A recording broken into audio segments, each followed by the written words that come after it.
Buenas tardes a todos, gracias por acompañarnos. Es una tarde-noche en la cual una vez más nos congregamos o nos comunicamos a través de este medio de internet y pedimos solamente que las familias estén ya reunidas con la finalidad de que podamos transferir la palabra del Señor y alimentar nuestra relación con el Señor a través de su palabra. Gracias por estar aquí una vez más.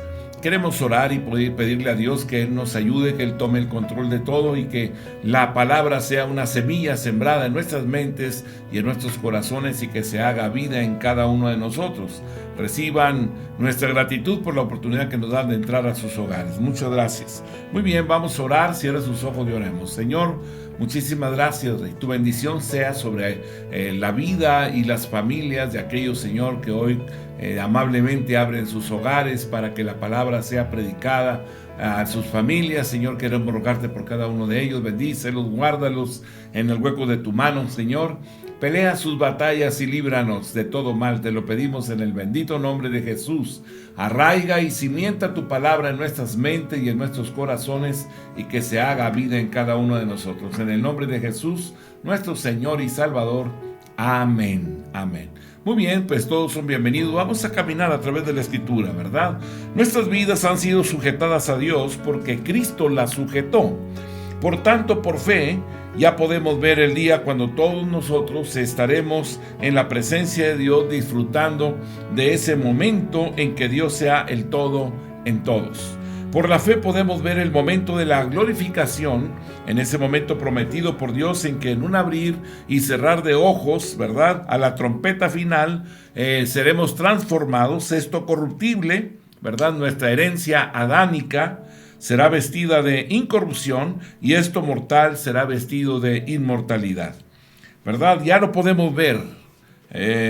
Y me puedo ver cuando este cascarón, ¿verdad?, del cuerpo nuestro vaya a derretirse en la presencia del Señor y sea vestido con mi tabernáculo celestial y todo lo que impide sea quitado. Estoy seguro de que eso ocurrirá. ¿Por qué? Porque Dios ya lo prometió y se comprometió incluso en un pacto. Hebreos capítulo 12, versículo 24, decíamos: a Jesús el mediador del nuevo pacto y a la sangre rociada que habla mejor que la de Abel. Si para Dios es verdad y Dios no miente, entonces eso tiene que ser verdad hoy en mi vida, ¿verdad? Y si las circunstancias que rodean mi vida me impiden disfrutar de esa verdad, entonces le pediremos al Señor, ¿verdad?, que nos salva, que aumente más nuestra fe para que podamos comenzar a vivir esa seguridad hoy como si ya fuera. Veamos cuando Pablo hace referencia a un grupo de personas que eran enemigos de la cruz de Cristo. Filipenses capítulo 3, versículo 18 y versículo 19. Porque por ahí andan muchos de los cuales os dije muchas veces, que aún ahora lo digo llorando, que son enemigos de la cruz de Cristo, el fin de los cuales será perdición, cuyo Dios es el vientre y cuya gloria es su vergüenza, que solo piensan en lo terrenal. ¿Qué significa esa expresión, cuyo Dios es el vientre? Se refiere esto a aquellos que solo buscan lo suyo, agradarse a sí mismos, que están buscando solamente satisfacer sus necesidades, aunque no le agrade a Dios. Por lo cual, cuando buscas lo tuyo, en lugar de buscar lo que es del Señor, eres enemigo de la cruz de Cristo. Podemos entrar en conceptualismos. Podemos escuchar la palabra y decir, ¿verdad? Qué buen comentario.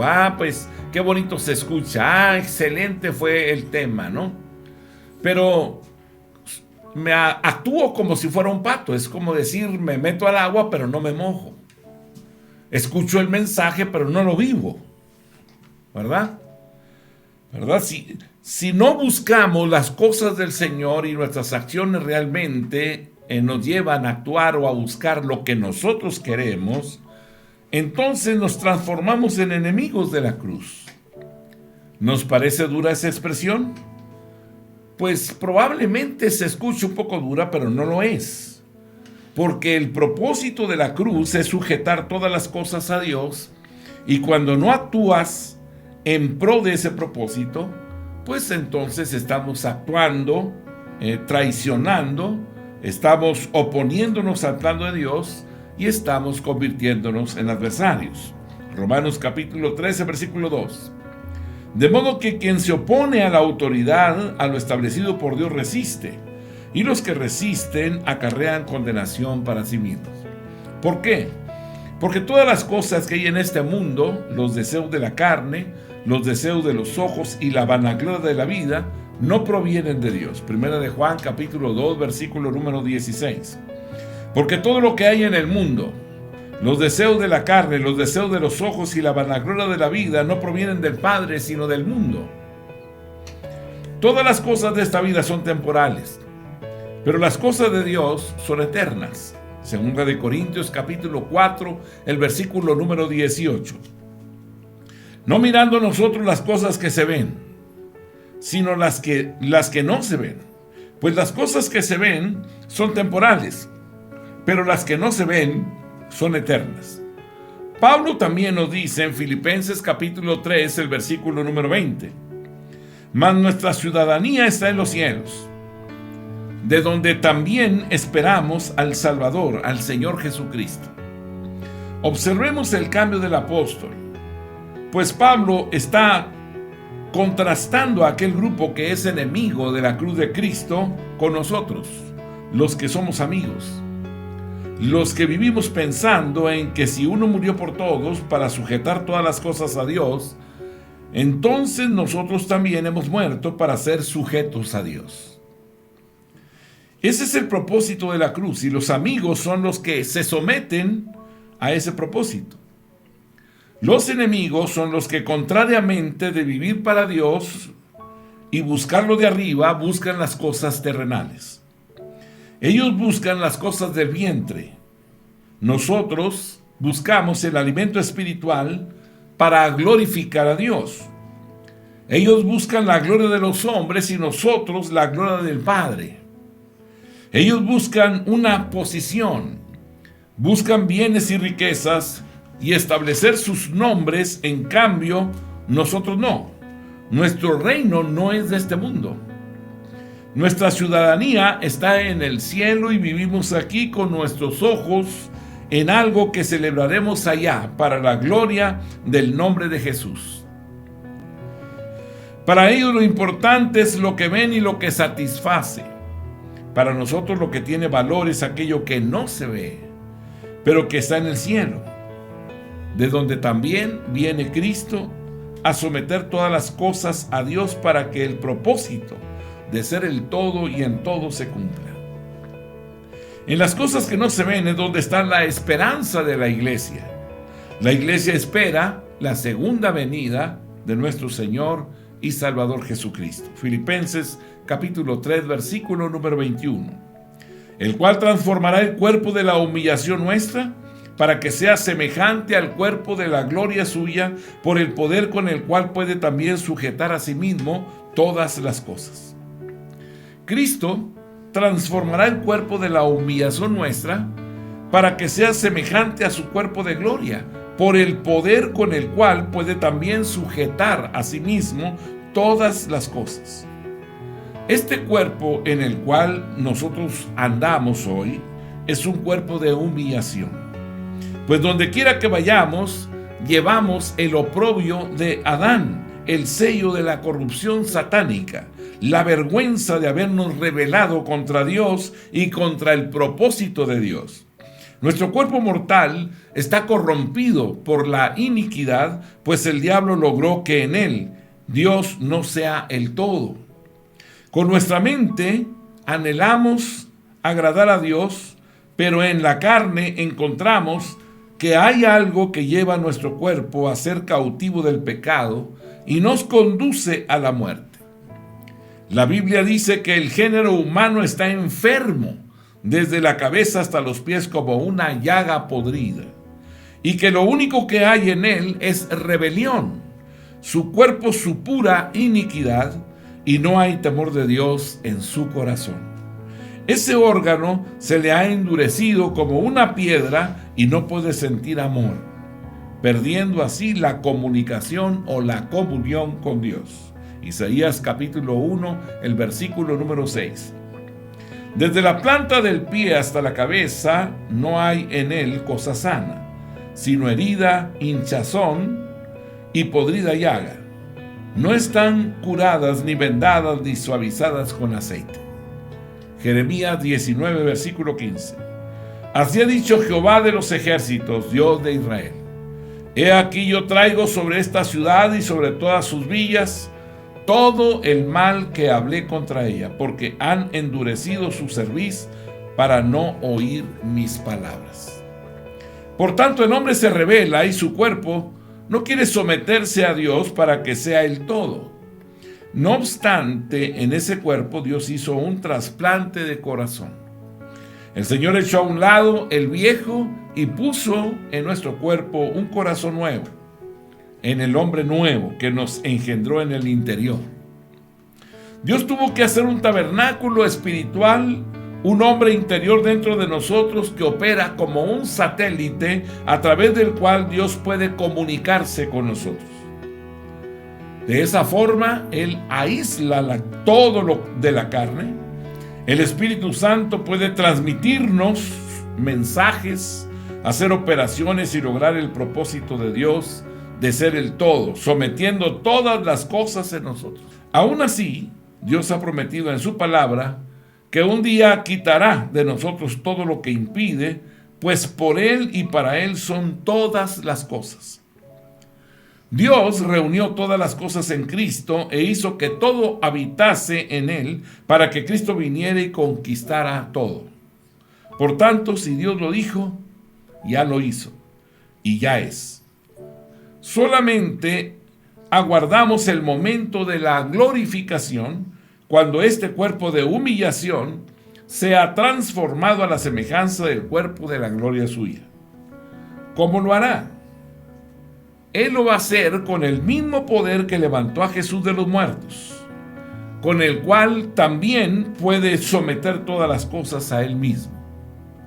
Dios confirma su palabra para darnos la seguridad de que será lo que aguardamos por la fe. Por tanto, ¿qué confianza, qué certeza, qué convicción tengo yo en tantos años sirviéndole al Señor de que mi cuerpo de humillación, que lleva el estigma y el sello del diablo, un día será desarraigado, recibiendo a cambio un cuerpo semejante al cuerpo glorificado de nuestro Señor y Salvador Jesucristo?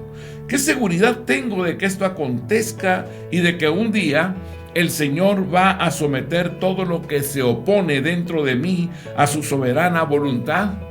Bueno, la seguridad consiste primero en que Dios lo dijo. Y todo lo que Él ha dicho, desde el principio hasta hoy, se ha cumplido.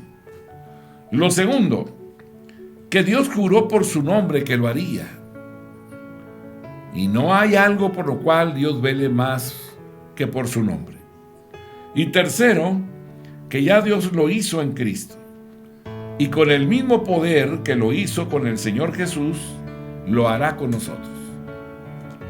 Cristo venció al diablo en todas las guerras y con sus mismas armas. Haciéndose pecado, venció al pecado en su cuerpo. Y para destruir de forma definitiva el imperio demoníaco, venció la muerte con su muerte en la cruz. Es decir, Cristo con su muerte deshizo, destruyó al que tenía el imperio de la muerte, o sea, al diablo, de tal manera que en la cruz mató al pecado. El arma más poderosa que el enemigo tenía fue destruido. Y en la tumba, con su resurrección, mató la muerte. Él nos tenía cautivos por el temor a la muerte. Por esto, ese poder que venció al que tenía el imperio del pecado y de la muerte, o sea, al diablo, es el mismo poder que ahora operará en nosotros para vida. La palabra dice que el mismo poder que lo resucitó de entre los muertos, nos resucitará a nosotros también. Segunda de Corintios capítulo 4, el versículo número 14. Sabiendo que el que resucitó al Señor Jesús, a nosotros también nos resucitará con Jesús y nos presentará juntamente con vosotros.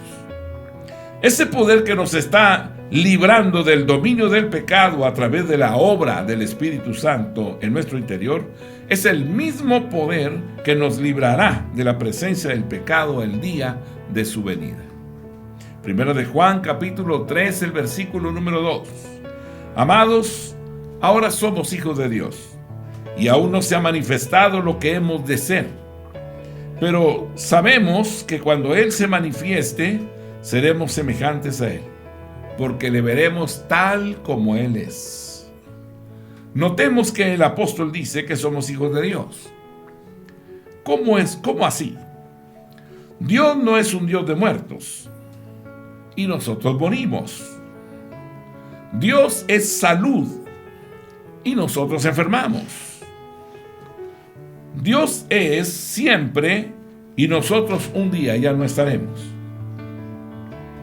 Es cierto, somos simples mortales limitados a un espacio y a un tiempo, y Dios es espíritu y es eterno.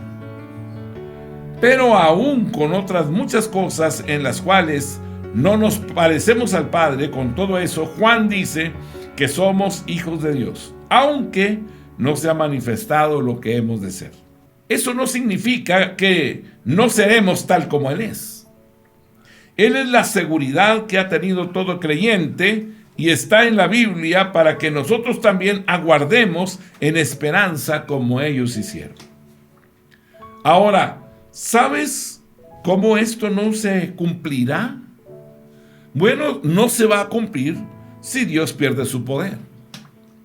Ahora, el punto que tenemos que revisar y afirmar en nuestra vida es: ¿crees tú que Dios pierde su poder o lo perderá en algún día?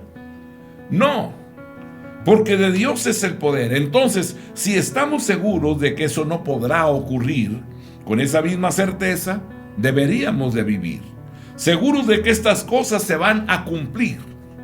Dios no ha perdido su poder, ni lo perderá.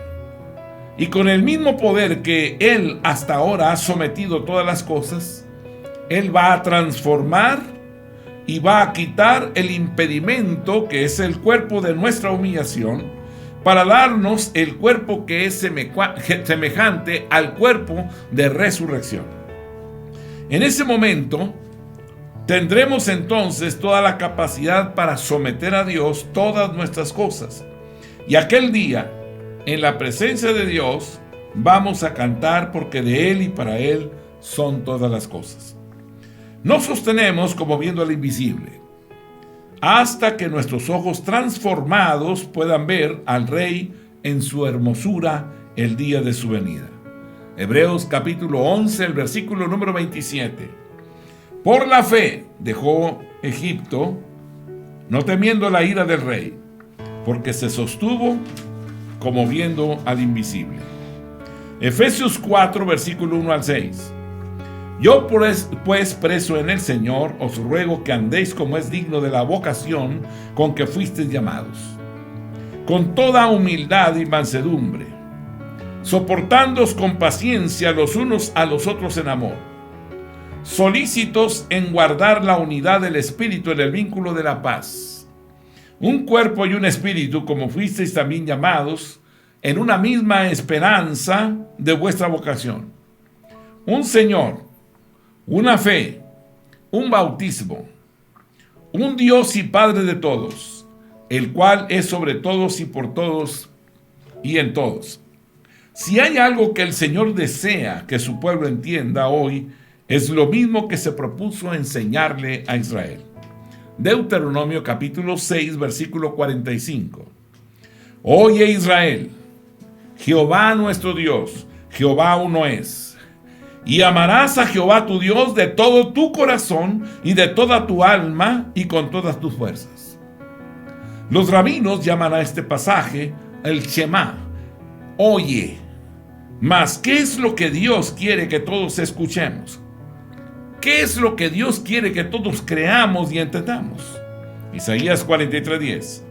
Vosotros sois mis testigos, dice Jehová, y mi siervo que yo escogí, para que me conozcáis y creáis y entendáis que yo mismo soy.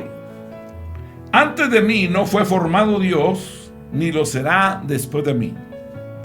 Lo que el Padre anhela que entendamos bien en nuestro corazón y entendimiento es que Él es uno.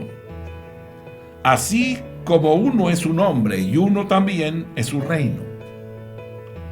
¿Qué implicación tiene para nosotros la unicidad de Dios? Al Señor hay que creerle. Al Señor hay que conocerlo. Al Señor hay que entenderlo como Él se ha revelado. No como lo perciben nuestros sentidos o lo razona nuestra mente. Solo cuando conocemos quién es Dios, podemos saber cómo le adoramos, cómo le tememos y cómo le servimos. Hay muchos que se llaman dioses en el cielo y en la tierra, pero solo uno creó todas las cosas. Por esto, solo el Creador debe ser reconocido y adorado como Dios. Ese que es Dios único y que está sobre todos. ¿Verdad? Él es el que está en todos, por todos y en todos. Solo Él es digno de ser amado con todo el corazón. Solo Él es digno de ser amado con toda nuestra alma, y así también Él es el único digno de ser amado con todas nuestras fuerzas. Aunque la deidad se ha revelado en tres personas, Padre, Hijo y Espíritu Santo, Dios es uno. La Biblia revela con énfasis la unicidad de Dios. Jesús dijo en Juan capítulo 10, versículo 30, yo y el Padre uno somos. Veamos cómo Pablo nos enseña que aunque los dones son muchos y variados, los dadores, aunque son tres, son uno mismo. Primera de Corintios capítulo 12, versículo 4 al versículo 7. Ahora bien, hay diversidad de dones, pero el Espíritu es el mismo. Y hay diversidad de ministerios, pero el Señor es el mismo. Hay diversidad de operaciones, pero Dios que hace todas las cosas en todos es el mismo.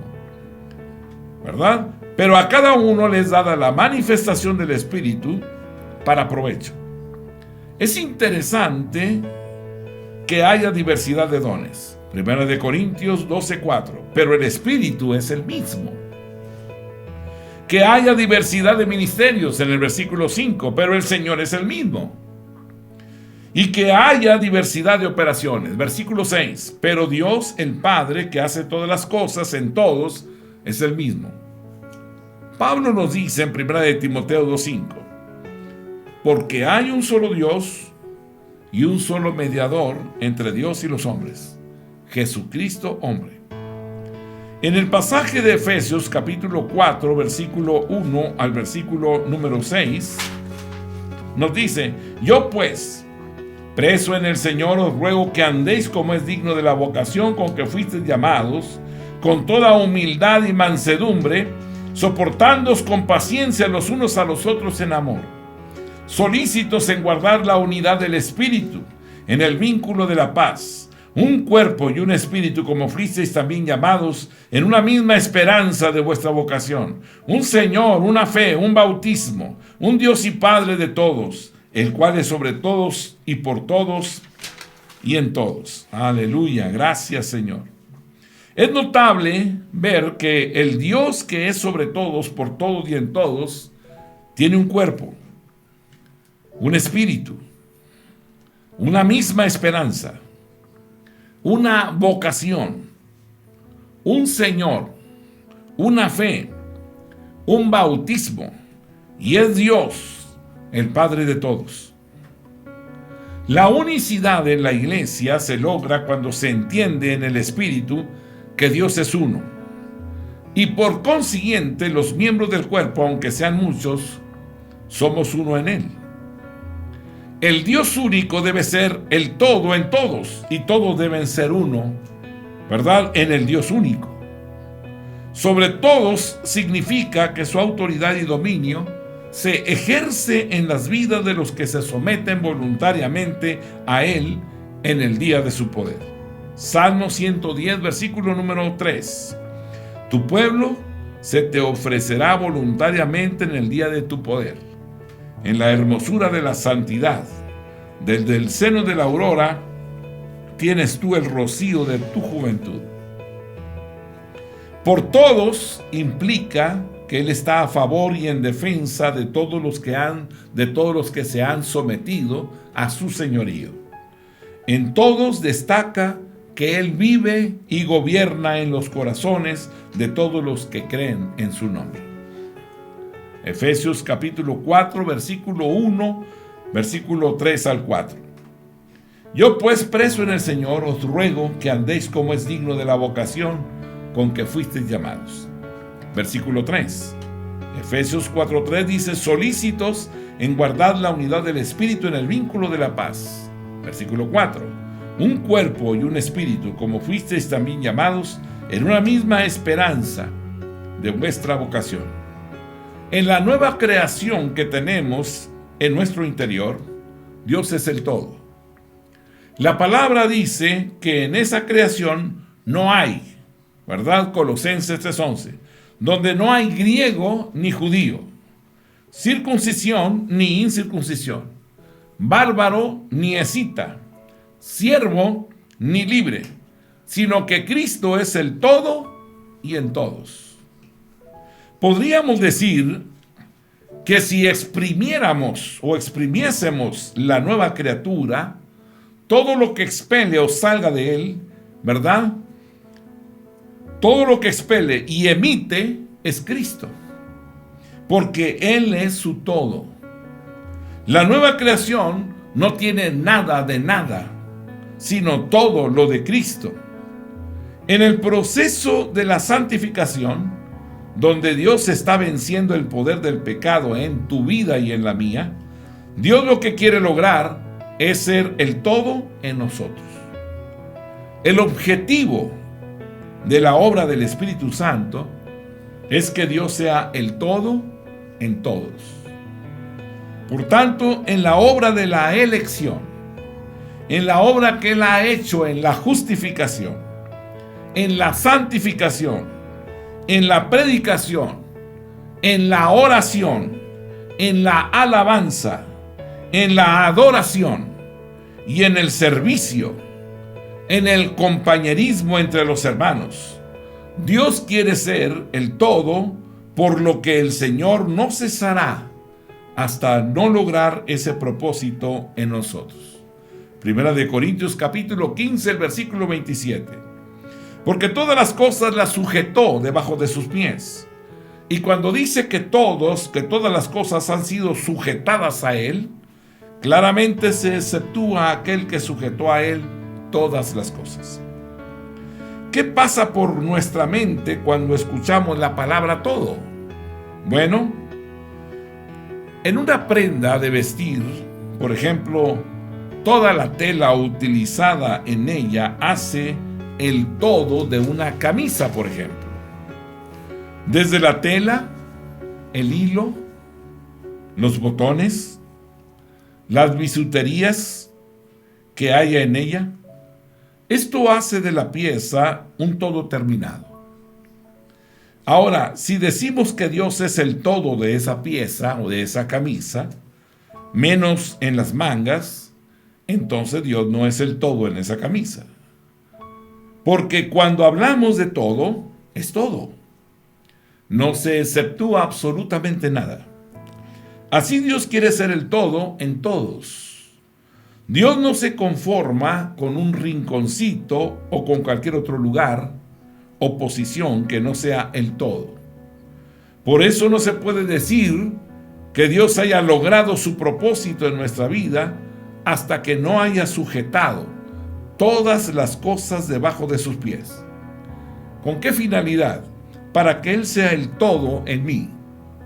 Así, con esa misma regla, Dios nos ministra a nosotros como individuos, pero también como miembros de su cuerpo, que es la iglesia. Porque también en toda nación, en toda tribu, en toda lengua y pueblo, Dios tiene que ser el todo en todos. En el libro de Efesios dice, Efesios capítulo 4, versículo 1 al 7. Yo pues, preso en el Señor, os ruego que andéis como es digno de la vocación con que fuisteis llamados, con toda humildad y mansedumbre, soportándoos con paciencia los unos a los otros en amor, solícitos en guardar la unidad del Espíritu en el vínculo de la paz, un cuerpo y un espíritu, como fuisteis también llamados en una misma esperanza de vuestra vocación, un Señor, una fe, un bautismo, un Dios y Padre de todos, el cual es sobre todos y por todos y en todos. Pero a cada uno de nosotros fue dada la gracia conforme a la medida del don de Cristo.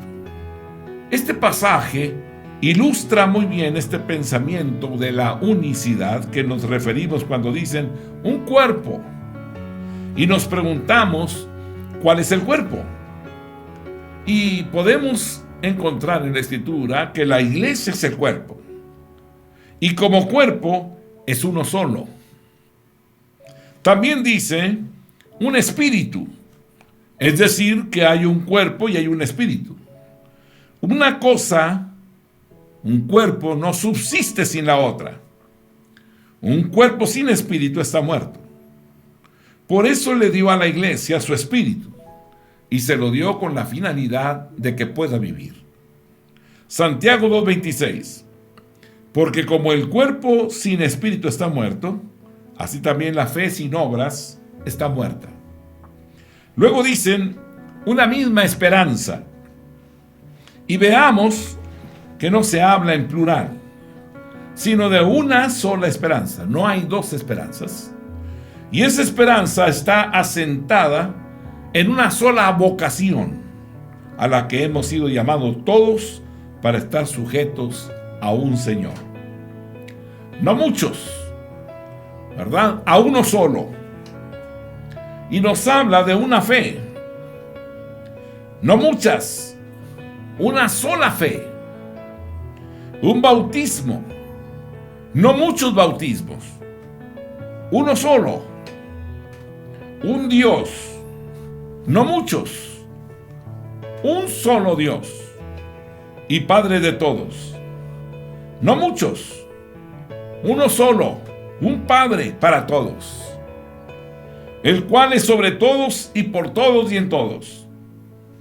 Está clarísimo. Y todos esos unos forman un todo, el cual es Dios. Si nos detenemos en el primer uno, el cuerpo, tendremos que reconocer que Dios no pudo usar una mejor ilustración para describir lo que es la iglesia. No hay nada sobre la tierra que pueda instruirnos mejor sobre lo que es la iglesia que ese conjunto de sistemas orgánicos que constituye un ser vivo, como es el cuerpo. Ese organismo es un conjunto de miembros, tal como lo dice Pablo referente a la iglesia. Romanos 12:5. Así nosotros, siendo muchos, somos un cuerpo en Cristo y todos miembros los unos de los otros.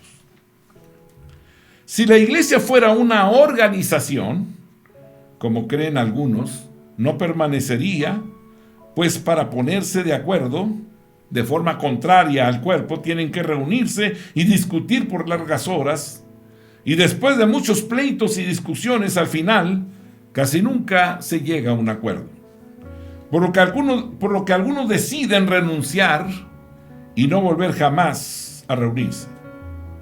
Y cuando termina el propósito por el cual se juntaron, la organización está dividida y termina su todo. Mas no pasa así con un cuerpo. Nunca vamos a ver el brazo en Australia, ni tampoco vamos a ver las manos de paseo en Las Vegas, ni tampoco vamos a ver un riñón haciendo cita con el médico, mientras el resto del cuerpo va al trabajo. No hay tal cosa, pues el cuerpo fue hecho en una unidad. Cuando un miembro del cuerpo se enferma, todo el cuerpo experimenta lo mismo. Aunque sea el dedo más pequeño del pie, todo el cuerpo sufre. El cuerpo es un todo. El cuerpo se hizo para que las partes individuales formen un todo y funcionen como una totalidad. Es por eso que los mejores riñones que debo tener son los que Dios diseñó para mi cuerpo. Él los hizo perfectos y son los únicos que necesita mi organismo, pues ningún otro puede ocupar su lugar ni hacer su función como ellos lo hacen. Cuando hay un trasplante de riñón, cuando hay un trasplante de algún órgano, se tiene que tomar medicamento para evitar los rechazos que el cuerpo hace hacia ese órgano, porque no pertenece al cuerpo. Así que de por vida, constantemente tendrá que estar tomando ese medicamento para que su cuerpo no rechace el órgano implantado. Veamos que en el contexto de Efesios 4, Dios estaba hablando de permanecer y ser solícitos. Dios estaba hablando de ser diligentes. Dios estaba hablando de ser activos, de ser rápidos en guardar la unidad, para luego empezar a detallar uno y cada una de las cosas que conforman el llamado de la vocación cristiana. Efesios capítulo 4, el versículo número 3. Solícitos en guardar la unidad del Espíritu en el vínculo de la paz. 1 Corintios 12:12. Porque así como el cuerpo es uno y tiene muchos miembros, pero todos los miembros del cuerpo, siendo muchos, son un solo cuerpo, así también Cristo. Es decir, que a pesar de que el cuerpo tiene muchos miembros, es uno solo. Y aunque cada miembro tiene diferentes funciones, e inclusive algunos son más de uno, en el cuerpo, como los brazos, como los ojos, ¿verdad? Los oídos, aún así son uno. Por ejemplo, tenemos 5 dedos en cada mano. Pero aunque son muchos, no dejan de ser una sola cosa. Son una mano. Y esa mano, a su vez, es parte del cuerpo. Pero no es el cuerpo, ¿verdad? Esa mano no es el cuerpo. Y separada de él, esa mano no puede vivir. Fuera del cuerpo se seca. El cuerpo funciona como una unidad, como lo que es un organismo que trabaja en esa unicidad. Dios en su misericordia nos ha venido diciendo que ya en Cristo logró ser el todo, y por esto en la iglesia es que el cuerpo de Cristo, ¿verdad?, es uno. Dios también será uno en nosotros. Él no solamente quiere ser el todo en mí, individualmente como un miembro del cuerpo, sino también en todos los creyentes como una unicidad completa. Dios habla de muchos unos que se convierten en un todo. Un cuerpo, un Señor, una vocación, una fe, un bautismo. Todo eso es un conjunto de cosas individuales que forman un todo. Así es que le damos gracias a Dios, porque entendiendo esto, podremos ver las cosas diferentes y alegrarnos por cada creyente que llega a la iglesia y preocuparnos por dar lo mejor de nosotros en beneficio de Él. Y si no tiene la madurez, entonces ayudarle. Que el Dios del cielo nos ayude a todos nosotros. Oremos. Padre, queremos darte las gracias por este mensaje, esta palabra, donde nos permites entender, comprender la unidad y por qué tú tienes que ser el todo, Señor, en nosotros. Porque haces las cosas por amor de tu nombre antes que hacerlas por amor a nosotros. Porque amándote tú, nos amas a todos. Gracias por tu amor y tu bondad. Gracias por amarte a ti mismo, por amarnos a nosotros. En el nombre de Jesús. Amén. Mis amados hermanos, Dios les bendiga. La paz de Dios sea con ustedes. Gracias por estar aquí con nosotros. Amén.